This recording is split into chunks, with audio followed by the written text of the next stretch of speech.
जय हिंद दोस्तों, मैं निर्भय आपका एक बार फिर से टेक चैनल में स्वागत करता हूं। दोस्तों आज इस वीडियो में मैं आपको बताऊंगा HTML के अंदर आपके लिस्ट क्या होते हैं, कितने प्रकार के होते हैं, किस प्रकार आप उसको यूज़ कर सकते हैं। आज इस वीडियो को स्टार्ट करने से पहले मैं आपको कहूँगा कि अगर आप इस चैनल पर पहली बार आए तो कृपया इस चैनल को सब्सक्राइब कर दीजिए, क्योंकि मैं समय समय पर आपके लिए ऐसी ही वीडियोज़ लाता रहता हूँ। तो दोस्तों मैं इसे बर्बादी का वीडियो को स्टार्ट करते हैं। दोस्तों आप सभी जानते होंगे लिस्ट किस प्रकार से दिखती है। जैसे कि आपने कुछ हेडिंग लिखा हुआ है 1 तो कुछ लिखा हुआ है, फिर आपने लिखा हुआ है 2 लिखा हुआ है, या कुछ बुलेट पॉइंट्स में आपके कुछ ऐसी स्टेटमेंट या ऐसे सेंटेंसेस लिखे हुए हैं, वही आपका लिस्ट कहलाते हैं। कितने प्रकार के होते हैं वो आप समझते हैं। लिस्ट आपके HTML के अंदर 3 प्रकार के होते हैं। पहला होता है आपका ऑर्डर्ड लिस्ट, दूसरा होता है आपका अनऑर्डर्ड लिस्ट, तीसरा होता है आपका डेफिनेशन लिस्ट। अब इन तीनों टाइप से अलग एक चीज़ और होती है जिसका नाम होता है नेस्टेड लिस्ट। हालांकि ये टाइप नहीं है, पर इस प्रकार से आप यूज़ कर सकते हैं। वो क्या होता है मैं समझा दूंगा।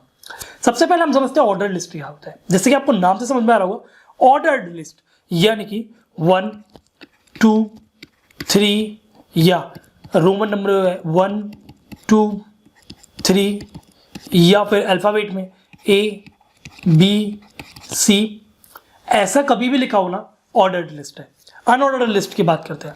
अनऑर्डर्ड लिस्ट में हमेशा ब्राउज़र बाय डिफ़ॉल्ट जो भी आपका ब्राउज़र सपोर्ट करता है, या तो वो बुलेट साइन, बुलेट सिंबल जो होता है आपका वो डिनोट करेगा, या फिर कुछ इस प्रकार से एरो साइंस डिनोट कर देगा। इसके अलावा आप इसमें डायमंड सिंबल या फिर रेक्टेंगुलर सिंबल या फिर सर्कल सिंबल, ये ऐसे सिंबलों से अगर आपकी लिस्ट स्टार्ट हो रही है वो आपकी अनऑर्डर्ड लिस्ट है, उसके कोई ऑर्डर नहीं है।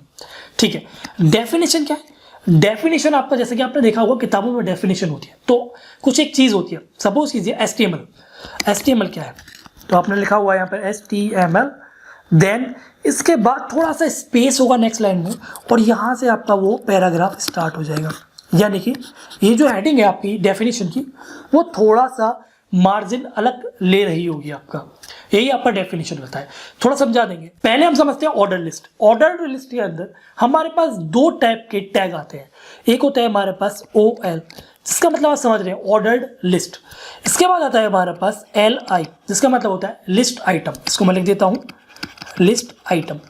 इन 2 टैगों को मिलाकर आपका बनता है एक ऑर्डर्ड लिस्ट। इसमें पेरेंट टैग जो होता है वो आपका होता है OL, यानी कि सबसे पहले आप OL को स्टार्ट करेंगे, देन LI के अंदर कुछ लिखेंगे और उस LI को क्लोज करेंगे। फिर आपको अगर एक और आइटम चाहिए तो लिस्ट आइटम, एक और कुछ लिखिए, LI को क्लोज कीजिए। ऐसे कितने भी आप लिस्ट आइटम ले लीजिए। जब आपका लिस्ट आइटम कंप्लीट हो जाए तब आप ऑर्डर लिस्ट को इस प्रकार से एनक्लोज कर सकते हैं। अभी किस प्रकार से दिखती है वो आपको मैं समझाता हूँ। आपने बॉडी के अंदर लिखा OL, ऑर्डर लिस्ट स्टार्ट की, देन आपने लिखा LI, यहाँ पर आपने कुछ भी लिख दिया। इसी प्रकार से आपने फिर से लिया एक और लिस्ट आइटम, कुछ लिख दिया, LI लिस्ट आइटम,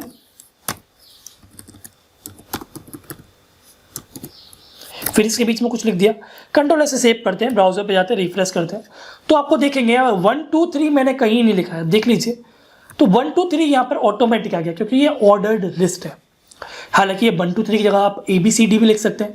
इसके लिए आपके कुछ एट्रीब्यूट्स हैं इनके, जो कि मैं आपको आने वाली वीडियोस में समझा दूंगा। तो एट्रीब्यूट का यूज़ करके आप 1 2 3 की जगह रोमन नंबर में यूज़ कर सकते हैं, या फिर आप ABCD भी यूज़ कर सकते हैं। ठीक है।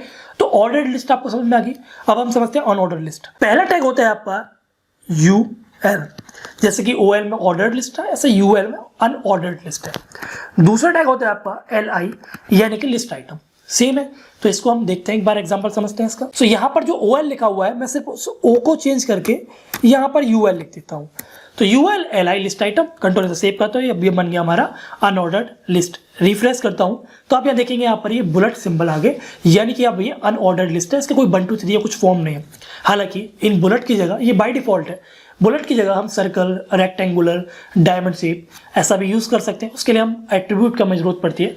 हालांकि आप एट्रीब्यूट से बेटर है कि आप CSS की मदद से इसको चेंज कर दें।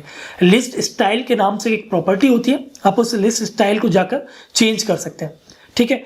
अब हम समझते हैं डेफिनेशन लिस्ट क्या होता है। देखिए, डेफिनेशन लिस्ट में आपका 3 टैग काम आते हैं। सबसे पहला आपका DL सब समझ रहे होंगे, डेफिनेशन लिस्ट। इसके बाद आता है आपका DT, यानी कि आप किस टर्म को डिफाइन करना है, यानी कि डेफिनेशन टर्म। इसके बाद आता है आपका DD यानी कि डेफिनेशन डाटा बोल सकते हैं या फिर आप डेफिनेशन भी बोल सकते हैं।